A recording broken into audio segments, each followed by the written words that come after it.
Day 4 of NFL free agency is about to wrap up, and the Niners have really only made one notable signing in cornerback Charvarius Ward coming to the Bay from Kansas City. But still, there are a bunch of big names who are still available. So with that, I want to ask you this before we dive into these latest 49ers rumors. Which free agent out there who hasn't been signed do you want the 49ers to ink to a contract? Give me a name or names in the comments section, and let's start today's show.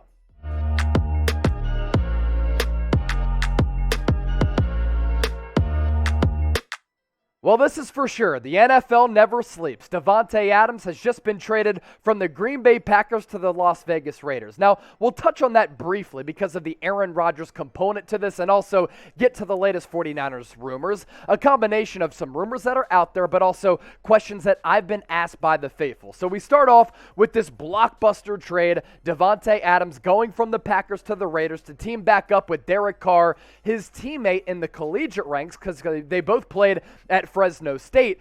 And because Adams, number one option for Aaron Rodgers, is no longer going to be on the Green Bay Packers, the question that a lot of people are asking, should the 49ers trade for Aaron Rodgers? Because he grew up in Northern California. The Niners didn't take him many years ago, back in 2005 when they took Alex Smith ahead of him, when he went to Cal and grew up a Niner fan and grew up in Northern California.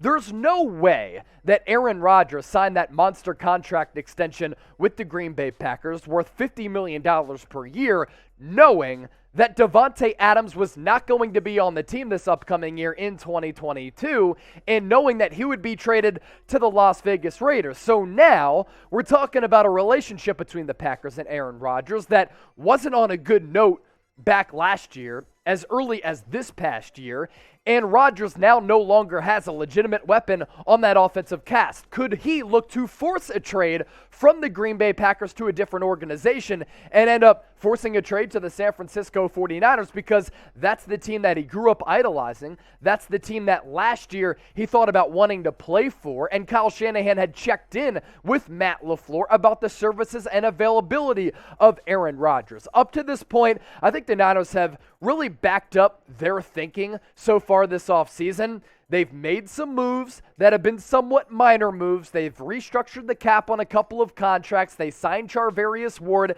They haven't made any monster splashes. They've waited the market out to see what's out there for Jimmy Garoppolo. I think they're going to move forward with Trey Lance as their starting quarterback, and I don't expect them to make a trade for Aaron Rodgers. But are they looking at a competitive NFL landscape now, and they're saying to themselves, look, I mean, Tom Brady went back to the Bucs. The NFC is loaded. The AFC is stacked. We need a better quarterback to win right now with this ready-to-win roster right now. Let's trade for Aaron Rodgers. I doubt it, but with all of these moves that have transpired, nothing would surprise me any longer. But my prediction, Trey Lance, the starting quarterback in 2022. Another surprising move, the Cleveland Browns outright released Jarvis Landry. And as far as him being a scheme fit in Kyle Shanahan's offense, I think he could be a decent slot receiver. Deebo Samuel can play out wide. He can also play the slot. Same can be said for Brandon Ayuk. George Kittle is always going to be that tight end who can go out wide, but mostly you want him in line as a blocker and as a pass catcher. And Jarvis Landry was seen working out with Deebo Samuel today as we record this on Thursday. So with Jarvis Landry, could he be a decent scheme fit? Yes. Does he have gas left in the tank? Yes. Could he be a little bit too expensive for the player that he is as a slot receiver? I think the answer to that question is yes, so I do not expect the Niners to target Jarvis Landry. But do you think he would be a good fit in Kyle Shanahan's offense? Your opportunity to be a part of the show and let me know. Type Y for yes, type N for no. Be sure to get those votes into the comment section right now and let me know if you think Landry would fit with San Francisco. More rumors to get to here on the 49ers Report. Another surprise release in the National Football League. Lyle Collins, the star-studded right tackle for the Dallas Cowboys, released by Dallas. This year, they save about $10 million on their cap. And moving forward, Dallas now opens up about $30 million of cap space. Now, some Niner fans have hit me up. Chase, should the Niners go after Lyle Collins? He would be an immediate upgrade over Mike McGlinchety. Yes, that's technically true, but he's going to be more expensive potentially than Mike McGlinchey, and there are going to be other suitors out there for Lyle Collins, already slated to visit the Cincinnati Bengals so he can protect Joe Burrow.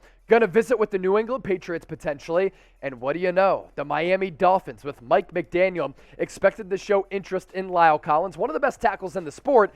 Did Nick Bosa end his Cowboys career with that power rush in the wild card round where he went with that bull rush and lifted him off the ground, treating a 320-pounder like he's some ragdoll? People are talking. I do not expect the Niners to pursue La'el Collins because I also expect La'el Collins to really gain suitors elsewhere because he can make a lot more money. Now, if you could pick a right tackle between Collins and Mike McGlinchety, who would you go with? L for Collins, M for Mike McGlinchety. McGlinchety, before tearing his quad last year against Arizona, was actually playing pretty solid football. Collins is the better player, but Mike McGlinchety, with what you're paying him, a pretty solid value deal for San Francisco going into next year. Since Allen Robinson signed with the Los Angeles Rams on a pretty team-friendly deal, does that mean that Odell Beckham Jr. is going to hit the free agency market and look to go to another team outside of the Los Angeles Rams and the defending Super Bowl champions? Now, that could technically be true. There's no doubt about that. Allen Robinson going to L.A. from Chicago, one of the most sought-after wide receivers in this free agency market. For Allen Robinson, he's going to go to the Rams. He's going to be in Sean McVay's offense. He's going to play for Matthew Stafford, which is a great luxury for him. The most touchdown passes he's caught in his career from Blake Bortles and Mitchell Trubisky. Stafford is going to make those guys look like even more scrubs, right?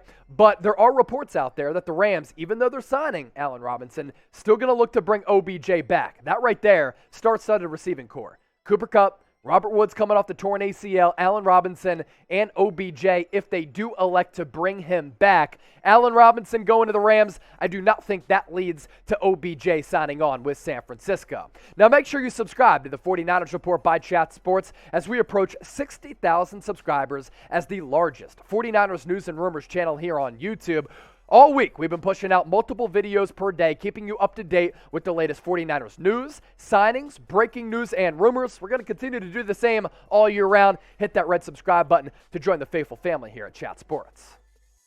DJ Jones left the Niners to sign on with the Denver Broncos, signed a 3-year, $30 million contract, 2 of those years guaranteed, $10 million per year for a rotational defensive lineman for San Francisco, who is now going to become a starter, and because of that, have somewhat of a need with your interior defensive lineman. Now, the Niners signed Hassan Ridgeway, formerly of the Philadelphia Eagles, and I think that is going to be one of their backup options. Fletcher Cox was also released by Philadelphia.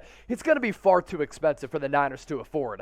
I think that he can still play. His production has dipped the last couple of years in Philly. He is a franchise icon in the city of brotherly love, helped lead them to the Super Bowl in Super Bowl 52 back in 2017. But Fletcher Cox, if he doesn't go back to the Eagles, which is in play right now with the contract restructure, as he wants to end his career with the team that drafted him all the way back in 2012 in the first round of Mississippi State, I expect him to maybe go back to the Philadelphia Eagles. And if not, he's going to demand about $8 to $10 million per year potentially for a Super Bowl ready team. Niners don't have that money to afford him. That's why they didn't re-sign DJ Jones. Couple more notes to get to and rumors from the audience. Julio Jones, down in Tennessee. We talked about this yesterday on the 49ers Report. His 2 years with the Atlanta Falcons, 2015, 2016, best 2 years of his career. The production, astronomical. Really was insane. And Kyle Shanahan, anytime he's had an opportunity to compliment Julio Jones, he's complimented him. He loves him as a player. He's always spoke glowingly of Julio Jones. And Julio Jones would be a scheme fit in San Francisco. He could play that out wide receiver, also play in the slot. A lot of people have hit me up about Julio. He's 33 years old with declining production and increasing injuries. For that reason, I'd rather bring back Jawan Jennings. He's younger, could be more affordable, and I think he could give you more production and availability because of the injury issues that have stacked up for Julio Jones. Are you in or out on Julio? Remember last offseason when people were talking about giving up a second-round pick for Julio? That worked out nicely for San Francisco. Tennessee Titans paid him about $15 million this year. I for in, O for out, sound off in the comments section. Last news item to get to, Colin Kaepernick. He wants to get back into the NFL. We talked about this last week. Obviously had a pretty nice career with San Francisco before he fizzled out in the Bay last couple of years. He actually reached out to Pete Carroll. He's been working out with Tyler Lockett, and Colin Kaepernick wants to get back into the league. And Pete Carroll was asked about Colin Kaepernick and said, look, we now live in a world of second chances. Colin Kaepernick deserves a second chance, and the Seahawks have quarterback questions. Do they move forward with Drew Lock? Are they going to trade for Baker Mayfield? Do they maybe move forward with another veteran quarterback out there? Do they sign Colin Kaepernick? Maybe, but not as a starter in my opinion. Kaepernick hasn't played for several years. He's older, has had an opportunity to play in the Alliance of American Football League, the USFL, the XFL, and he hasn't really pounced on those opportunities to at least show that he can still play. Maybe he goes to a team like Seattle in a backup spot. Do not believe that he is going to be a starter. Now, before we get out of here, make sure you give me a follow on Twitter and Instagram at Chase_Senior. Continuing to churn out content here on YouTube, on Rumble, and on social media. And on social media, it's the same handle at Chase_Senior. Hit me up. Let's talk Niners.